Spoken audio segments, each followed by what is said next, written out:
Jolony weche mag rieyo del koni moko kuom tuoche kaka mano mar sukari kata diabetes inyalo rakruok godo e yor timo orako ma onge dhi manyo thieth ir laktar e ute mag thieth.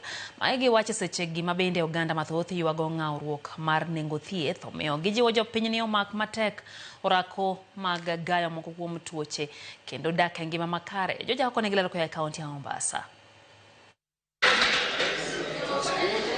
En kar timo orako mar rieyo del e alwora manyali Mombasa. Kae ne ayudo ka chwo kaachiel kod joma nyiri odich e gino magikoni en rito del kendo dak e ngima makare. Kitimo zoezi inya reverse tuoche mang'eny sana. Nitie kaka cancer, wan gi diabetes no, wantie gi obesity.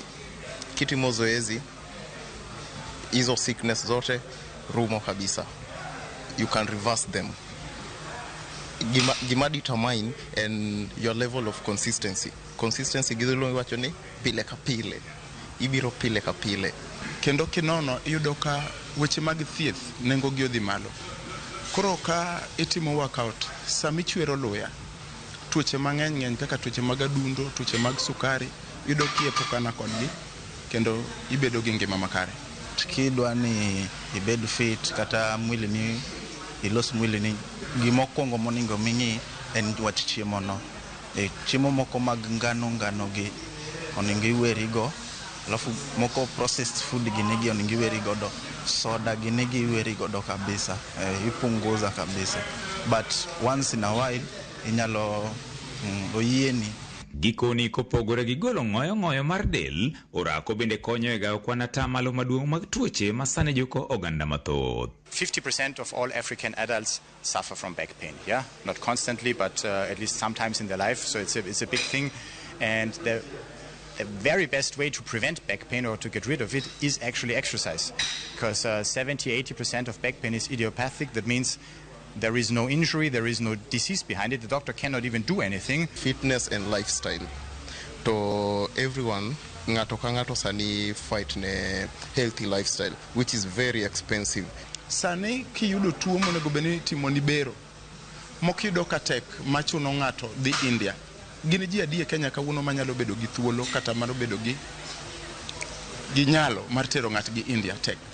Gijiwo wach chako timo orako chon ma ok rito nyaka ng'ato bed kod midhiero eka otimo orako kod rieyo del. If you train, you're going to be fit from inside and both outside. And who doesn't love to look fit from outside? I think every woman loves to look fit from outside. You don't have to stop eating fat. You don't have to stop going to KFC. You can continue doing what you like. Suddenly your appetite changes.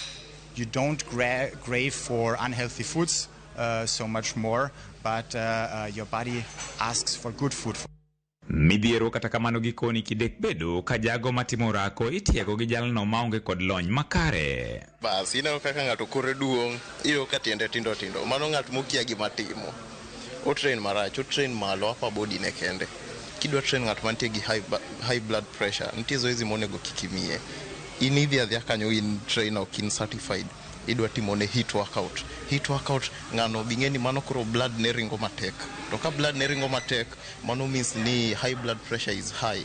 Inaenda juu sana. Most ladies, they think when it comes to training, especially weightlifting, most ladies, they tend to think if I lift heavy, I'm going to look like a man. And basically that's incorrect. Kama tuseme uko kwenye gym alafu unatufundishwa na trainer ambao hana ujuzi ambao hajasomea, una hatari ya ukibeba weight unaweza kuumia, hajui ni form gani anafaa ufanye. George Aoko, Ramogi TV, Mombasa.